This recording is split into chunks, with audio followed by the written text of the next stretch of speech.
नमस्कार साथियों, मैं प्रदीप कुमार मिश्रा इस वीडियो के माध्यम से आपसे बात करने जा रहा हूं हमारे एक बहुत ही महत्वपूर्ण लीव के विषय में।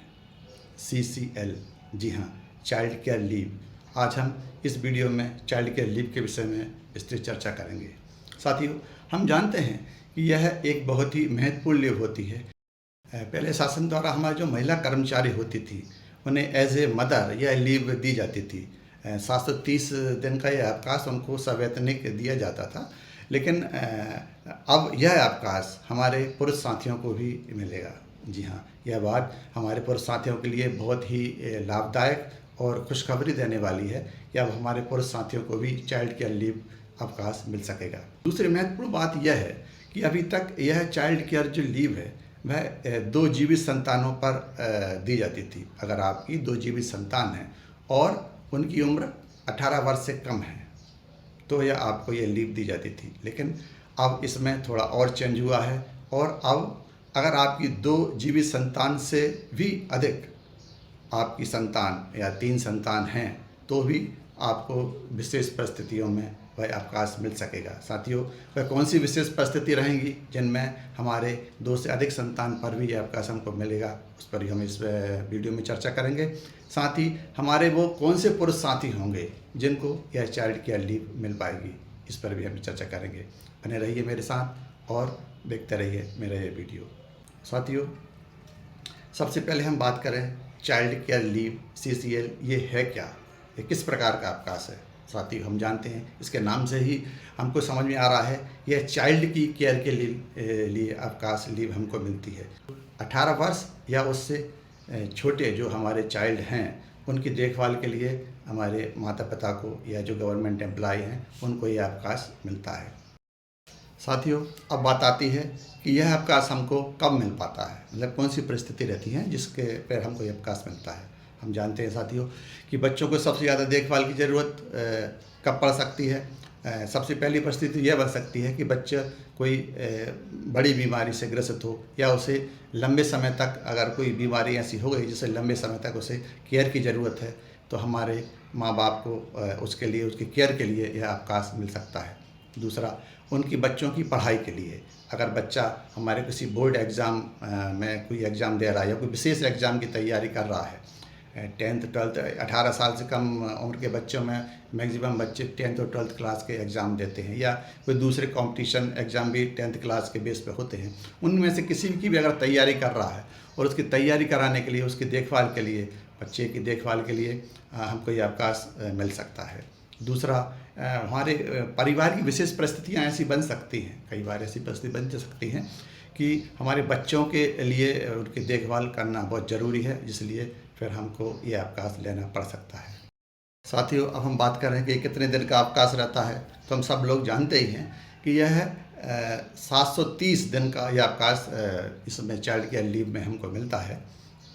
730 दिन मतलब लगभग 2 वर्ष का यह अवकाश शासन द्वारा हमको दिया जाता है और 1 वर्ष में हम अधिकतम 3 बार यह अवकाश ले सकते हैं।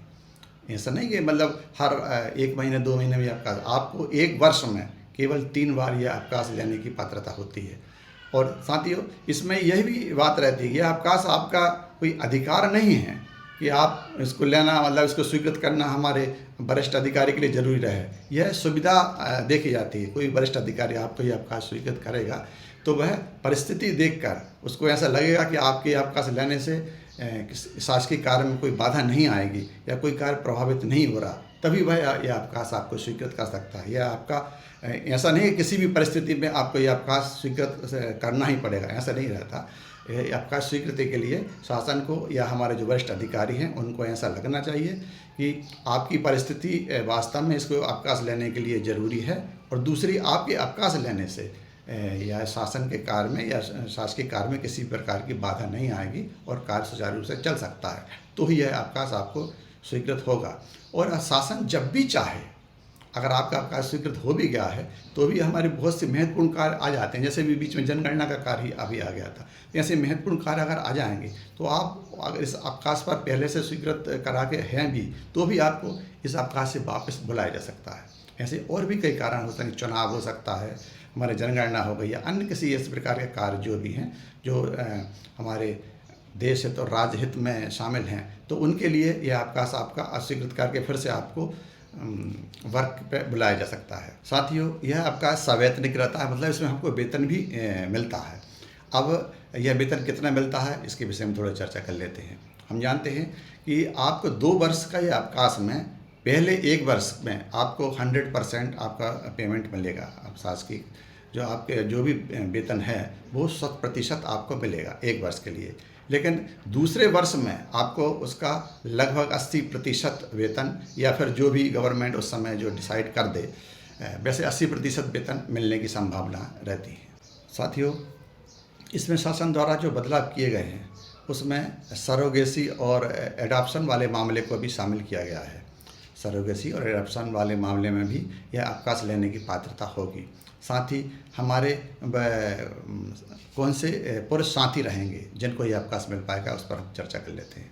साथियों, हमारे पुरुष कर्मचारी जो सिंगल फादर हैं और अपने बच्चों की देखभाल के लिए अगर उनको यह अवकाश चाहिए तो शासन द्वारा उनको भी यह अवकाश लेने की पात्रता होगी। साथियों, सबसे पहले हम चर्चा कर लेते हैं हमारे वो कौन से शिक्षक साथी होंगे जिनको यह अवकाश मिल सकेगा। वो कौन सी कंडीशन रहेगी हमारे पुरुष साथी की, गवर्नमेंट सर्वेंट है और उनको अगर CCL चाहिए तो उनको अवकाश मिल सकेगा।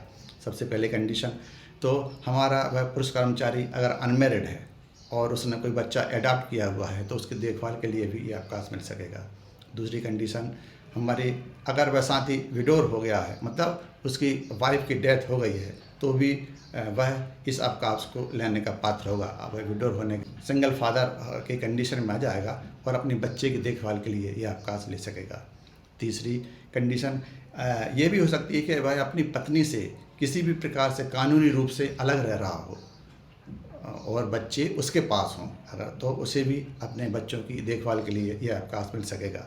चौथी कंडीशन, हमारे पुरुष साथियों के साथ अगर उनका डाइवर्स हो गया है अपनी वाइफ से और वह बच्चे उनके साथ रह रहे हैं तो उन बच्चों की देखभाल के लिए वह, लेकिन उनकी आयु 18 वर्ष से कम होना ही चाहिए, तो उनकी देखभाल के लिए वह अवकाश ले सकता है। साथियों, अब हम बात करें कि वह कौन सी परिस्थिति होंगी जिसमें हमको 2 से अधिक जीवित संतान होने के बाद भी यह चाइल्ड केयर लीव मिल सकेगी।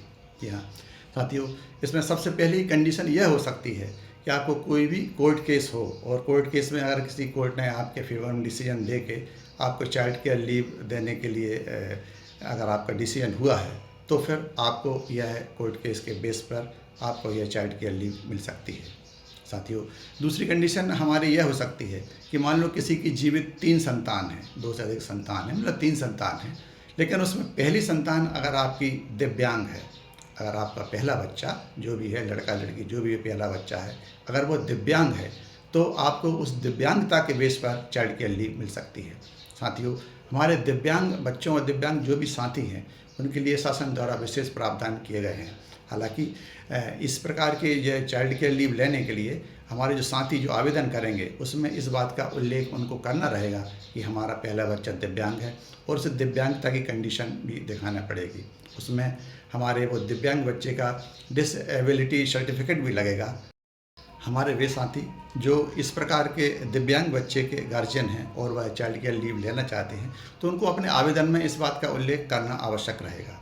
उनको हमारे दिव्यांग हित संरक्षण जो नियम हैं उसका हवाला देना पड़ेगा और दिव्यांग साथियों के लिए, दिव्यांग बच्चों के लिए RPWD एक्ट जो है, RPWD एक्ट मतलब right of person with disability जो एक्ट रहता है, उसमें इन बच्चों को और हमारे इन दिव्यांगजनों को बहुत सारे अधिकार शासन द्वारा प्राप्त हैं, उसका उल्लेख करके हम यह चाइल्ड केयर लीव ले सकते हैं।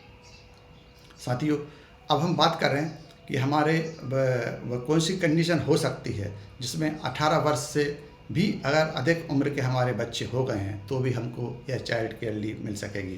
साथियों, जनरली इसमें शासन द्वारा यह प्रावधान रखा गया है कि 18 वर्ष या उससे कम उम्र के बच्चे अगर आपके हैं तो आपको चाइल्ड केयर लीव मिल सकेगी। जैसे अभी हमने चर्चा की, अगर आपका पहला बच्चा दिव्यांग है तो उसकी केयर के लिए भले ही उसकी उम्र 18 वर्ष से अधिक भी हो गई है, तो भी आप उसकी केयर के लिए या चाइल्ड केयर लीव ले सकते हैं। जैसे अभी मैंने पहले भी जिक्र किया कि उसमें हमको जो आवेदन चाइल्ड केयर लीव के लिए करेंगे उसमें दिव्यांगता का प्रमाण पत्र भी हमको देना पड़ेगा और उनके लिए विशेष प्रावधानों का जिक्र भी आवेदन में करना रहेगा। लेकिन उसके बेस पे यह आपका चाइल्ड केयर लीव सैंक्शन हमारे वरिष्ठ अधिकारी द्वारा की जा सकती है। लेकिन साथियों, फिर से मैं ये बात कहूँगा कि यह हमारा कोई अधिकार नहीं है कि हमको यह लीव मिलेगी ही या शासन को यह देना ही होगी, ऐसा नहीं है। यह हमारी सुविधा के लिए शासन द्वारा दी गई है। लेकिन अगर परिस्थिति ऐसी शासन को लगती है कि यह आपको सुविधा देना उचित नहीं होगा तो शासन या हमारे वरिष्ठ अधिकारी आपको ये सुविधा देने से मना भी कर सकते हैं और आपकी चाइल्ड केयर लीव अस्वीकृत भी कर सकते हैं। लेकिन उनको लगेगा कि आपको वास्तव में आपके यह लीव की ज़रूरत है और आपके इस लीव से उनका कोई कार्य प्रभावित नहीं होगा तो आपको यह लीव स्वीकृत की जा सकती है। साथियों, इसी प्रकार शिक्षा जगत से जुड़ी खबरों को वीडियो के माध्यम से लेकर मैं समय समय पर आपके सामने उपस्थित होता रहा हूं और होता रहूंगा। मैं इन सारी खबरों को सबसे पहले आप तक पहुंचाने का प्रयास करूंगा, जिससे आप हमेशा इन खबरों से अपडेट रहें। मेरा उन साथियों से फिर से निवेदन है कि अगर जिनने मेरा चैनल लाइक और सब्सक्राइब नहीं किया है वो चैनल को लाइक सब्सक्राइब करें और इस वीडियो के कमेंट्स बॉक्स में जाकर यह बात ज़रूर बताएं कि इस वीडियो में आपको और ऐसी कौन सी चीज़ रह गई है जिसमें थोड़ा बहुत कन्फ्यूजन है या इसमें और कौन से पॉइंट्स हम जोड़ सकते हैं, जिससे आपकी और मेरी बात शासन तक पहुँच पाए और भविष्य में इस प्रकार की कोई भी शासन जब योजना बनाए तो उसमें इस प्रकार के पॉइंट्स को शामिल किया जा सके। धन्यवाद। जय हिंद।